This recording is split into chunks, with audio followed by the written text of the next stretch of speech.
വീഡിയോസൊക്കെ നന്നായിട്ട് കണ്ടു, നോട്ടൊക്കെ കംപ്ലീറ്റ് ആക്കി എന്ന് കരുതുന്നു. പിന്നെ നമുക്ക് കുറച്ച് പ്രാക്ടിക്കൽ കാര്യങ്ങളൊക്കെ നന്നായിട്ട് കാണിച്ചു തന്നിട്ടുണ്ട്. ചെയ്യാൻ വേണ്ടിയിട്ട് നിങ്ങളോട് ശ്രമിക്കാൻ വേണ്ടിയും പറഞ്ഞിട്ടുണ്ട്. പിന്നെ ഇനി കുറച്ച് തിയറി കാര്യങ്ങൾ നമുക്ക് പറയാം. പിന്നെ എവിടെ നിന്നാണ് നമുക്ക് വൈദ്യുതി കിട്ടുന്നത്, പിന്നെ ഇരട്ടി വൈദ്യുതിയാണ് എന്ത് ചെയ്യുന്നത് ഉൽപ്പാദിപ്പിക്കുന്നത്. പക്ഷേങ്കിൽ നമ്മളടുത്ത് എത്തുമ്പോഴേക്ക് എന്തായി പോകുന്നത്, അത് പകുതിയായിട്ട് എത്തുന്നുള്ളൂ.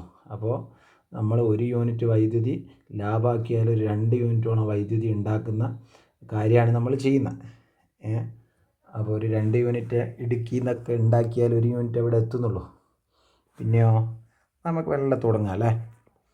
യെസ്, ചില സമയങ്ങളിൽ നമ്മൾ രാത്രി കാലങ്ങളിൽ പിന്നെ കറണ്ട് പോവും അല്ലേ, കറണ്ട് പോവും. പിന്നെ പവർ കട്ട് ഉണ്ടാവും ചിലപ്പോൾ, സ്കൂളൊക്കെ പൂട്ടി വേനൽക്കാലത്തല്ലോ. അപ്പോൾ ഫസ്റ്റ് ഉമ്മാനോട് പറയൂ, അല്ലെങ്കിൽ പിന്നെ എന്ത് ചെയ്യൂ, ആ എമർജൻസി ലൈറ്റിങ് എടുക്കുമെന്ന് പറയൂ. അല്ലെങ്കിൽ പിന്നെ കുറച്ച് നിങ്ങൾ കാണാത്ത കുറച്ച് സാധനങ്ങളുണ്ടാവും. അല്ലെങ്കിലോ ഇൻവേർട്ടറിൻ്റെ സ്വിച്ച് ഓഫാണെങ്കിൽ പിന്നെ ഓണാക്കാൻ വേണ്ടി പോകണം, അല്ലെങ്കിൽ ഓട്ടോമാറ്റിക്കായിട്ട് ബാക്കപ്പ് ചെയ്യും അല്ലേ. അപ്പോൾ നമ്മൾ കറണ്ട് പോയാൽ നമ്മളെന്താ ചെയ്യുക? യെസ്, ഈ കുട്ടി പറയാണ് there is N emergency lamp in my home. എൻ്റെ വീട്ടിലൊരു എമർജൻസി ലാമ്പ് ഉണ്ട് എന്ന് പറയാണ്. പിന്നെയോ നമ്മൾ ക്യാൻഡിൽസ് യൂസ് ചെയ്യും അല്ലേ, നമ്മൾ മാഗ്നീഷ്യം റിബണെല്ലാം കത്തിച്ചില്ലേ, ക്യാൻഡിൽസ് മെഴുകുതിരി യൂസ് ചെയ്യും. പിന്നെയോ പിന്നെ നമുക്ക് എന്തൊക്കെ യൂസ് ചെയ്യുക? കെരോസിൻ ലാമ്പ് നിങ്ങൾ കണ്ടിനാ, ചിമ്മിണി വിളക്ക്, പിന്നെ മണ്ണെണ്ണ വിളക്ക് എന്നൊക്കെ പറയൂ. പിന്നെയോ അതിൻ്റെ തന്നെ കുപ്പി വിളക്കുകളുണ്ട്. പിന്നെയോ ടോർച്ച് ഉണ്ട് അല്ലേ, ടോർച്ച് ഉണ്ട്. പിന്നെയോ അങ്ങനെ കുറച്ച് സാധനങ്ങളൊക്കെ നമ്മൾ ഉപയോഗിക്കും, റാന്തൽ എന്നൊക്കെ പറഞ്ഞിട്ടുള്ള. യെസ്, അതിൻ്റെയൊക്കെ നമ്മൾ പേര് എഴുതിയിട്ടുണ്ടല്ലേ. പിന്നെയോ പിന്നെ നമുക്ക് എമർജൻസി നമുക്ക് സ്വന്തമായിട്ട് ഉണ്ടാക്കുകയാണെങ്കിൽ എന്തൊക്കെ കാര്യങ്ങൾ വേണ്ടി വരും നമുക്കൊന്ന് നോക്കാമല്ലോ.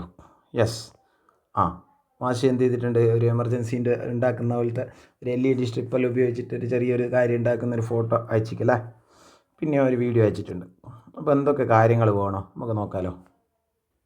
യെസ്, നമുക്കൊരു ബാറ്ററി വേണം അല്ലേ. ഫസ്റ്റ് ലാമ്പ് വർക്ക് ചെയ്യണമെങ്കിൽ ഇതിൻ്റെ ഉള്ളിൽ എന്തുണ്ടാവും, ഒരു ബാറ്ററി ഉണ്ടാവും അല്ലേ. പിന്നെയോ ആ ബാറ്ററി കണക്ട് ചെയ്യാൻ എന്ത് വേണം, വയേഴ്സ് വേണം. പിന്നെയോ ഇത് കണ്ട ഓരോ LED ബൾബുകൾ കണ്ട, ഇതിൻ്റെ എണ്ണം നോക്കിയാൽ നമുക്ക് അതിൻ്റെ വോൾട്ട് മനസ്സിലാവും എത്രയാണ് എന്നൊക്കെ ഉള്ളത്. പിന്നെയോ വയേഴ്സ് വേണം കണക്ട് ചെയ്യാൻ. പിന്നെ ഒരു പ്ലാസ്റ്റിക്കിൻ്റെ ഒരു സ്റ്റാൻഡ് വേണം അല്ലേ. യെസ്, അത് നിങ്ങൾ ഉണ്ടാക്കാൻ വേണ്ടി ശ്രമിക്കണം. കുറച്ച് അങ്ങോട്ട് ഉള്ളിൽ പാടത്ത് തന്നെ ഉണ്ട് അങ്ങനെ ഉണ്ടാക്കുന്നത്. ഇനിയോ നമ്മളെ പിന്നെ കുറച്ച് എക്യുപ്മെൻറ്റ്സ് നമ്മൾ ഈ ഭാഗങ്ങൾ പറഞ്ഞതാണല്ലേ. ഇവിടെ ഒരു റിമോട്ട് ഉണ്ട്, ക്ലോക്ക് ഉണ്ട്, മൊബൈൽ ഫോൺ ഉണ്ട്, എമർജൻസി ഉണ്ട്, ഒരു അയൺ ബോക്സ് ഉണ്ട്. ഇതിനൊക്കെ എങ്ങനെയാണ് പവർ വരിക? യെസ്, നമ്മൾ സെല്ലും ബാറ്ററിയും തമ്മിലുള്ള വ്യത്യാസമെല്ലാം പറഞ്ഞല്ലേ. അപ്പോൾ യെസ്, ഡ്രൈ സെല്ലാണ് ക്ലോക്കിലും റിമോട്ടിലും ഉപയോഗിക്കുന്നത്.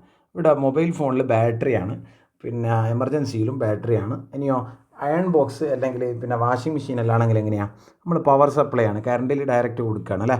ഇനി കുറച്ചു പിന്നെ ഇലക്ട്രിസിറ്റി സപ്ലൈ ചെയ്യുന്ന കുറച്ച് സംഭവങ്ങൾ കാണുന്നുണ്ട് അല്ലേ. നമ്മളെ ക്ലോക്കിൽ എന്താ പറയുക, നമ്മളെ വാച്ചിലെല്ലാം കാണപ്പെടുന്ന പോലത്തെ സെല്ല്. പിന്നെയോ യെസ്, ഡ്യൂറാസെല്ലിൻ്റെ അതേ കളറുണ്ടല്ലേ. പിന്നെ ഒരു ബാറ്ററി ഉണ്ട്, 9 വോൾട്ട് ബാറ്ററി ഉണ്ട്. ഇതിൻ്റെ നമ്മൾ കുറച്ച് കാര്യങ്ങൾ ചെയ്യുന്ന കണ്ടില്ലേ. യെസ്, പ്ലഗ് കണ്ട, ഇവിടെ ഒരു സ്വിച്ച് ഉണ്ട് അല്ലേ. പിന്നെയോ യെസ്, പ്ലഗ് ഉണ്ട് 3 പിന്ന്. പിന്നെയോ യെസ്, നമ്മൾ കാണിച്ചു തന്ന സോളാറിൻ്റെ പിന്നെ പാനൽ കണ്ട, ഓരോ ചെറിയ സ്ക്വയർ ബോക്സുകളായിട്ടുള്ള. യെസ്, ഇനിയോ സോഴ്സ് ഓഫ് ഇലക്ട്രിസിറ്റി എന്താണ് എന്നുള്ളതിൻ്റെ ഒരു ഡെഫിനിഷൻ ഇവിടെ ഉണ്ട്. എന്താണ് വായിച്ചു?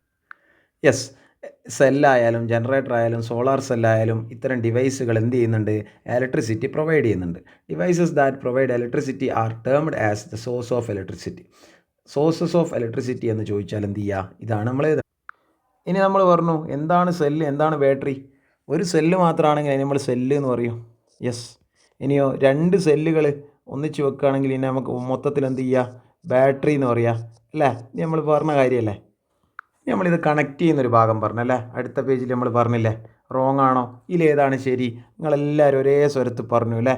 ഇതിൽ 1 തെറ്റും ബാക്കി 2 ശരിയാണെന്ന് പറഞ്ഞു. യെസ്, ഈ C ശരിയാണ്, എയും ശരിയാണ്, പക്ഷെങ്കിലോ ബി തെറ്റാണ് അല്ലേ. പോസിറ്റീവും എന്ത് ചെയ്യൂ, നടക്കൂല. ഇതെങ്ങനെയാണ് വേണ്ടത്, negative positive negative positive negative positive അങ്ങനെയാണ് വേണ്ടത് അല്ലേ. യെസ്, നിങ്ങളിവിടെ ഒരു കാര്യം നോക്കൂ, ഇതിൽ നമ്മൾ പറഞ്ഞു സെല്ലാണ് ഉള്ളത്, എന്നാൽ നമ്മൾ ഈ ബാറ്ററിയാണ് ഉള്ളതെന്ന് പറഞ്ഞു. ഇത് തമ്മിലും എന്താണ് വ്യത്യാസം എന്നുള്ളത് നമുക്കൊന്ന് പറയാം അല്ലേ. നമ്മൾ പറഞ്ഞു സെല്ലുകളിങ്ങനെ ഒന്നിച്ചിട്ട് ഇങ്ങനെ കൂട്ടിച്ചേർത്താലാണ് ഇത് ബാറ്ററി ആവുക എന്നൊക്കെ പറഞ്ഞു അല്ലേ. അതിൻ്റെ ചിഹ്നങ്ങളൊക്കെ നമ്മൾ കുറച്ച് കഴിഞ്ഞാൽ പഠിക്കും കേട്ടോ.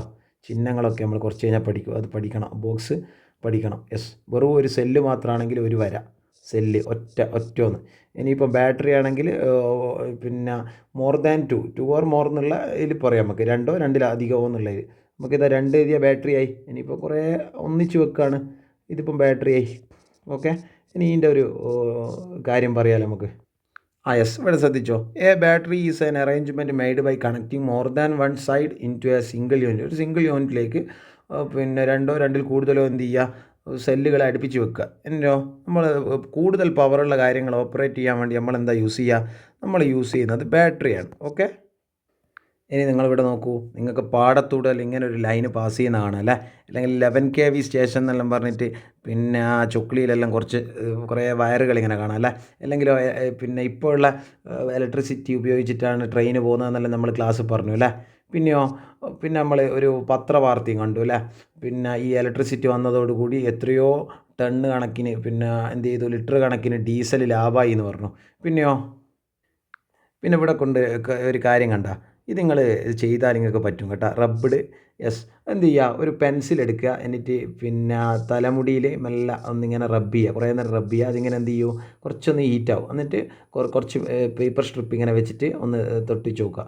അപ്പോൾ എന്ത് ചെയ്യും, ഒരു അട്രാക്റ്റ് ചെയ്യുന്ന പോലെ തോന്നും. അതിന് നമ്മൾ സ്റ്റാറ്റിക് ഇലക്ട്രിസിറ്റി എന്നല്ല പറയുക, പക്ഷെ അങ്ങനത്തെ ഒരു കാര്യമാണ് ഇവിടെ പറഞ്ഞത്. എങ്ങനെയാണ് ഇത് കണ്ടെത്തിയെന്ന്.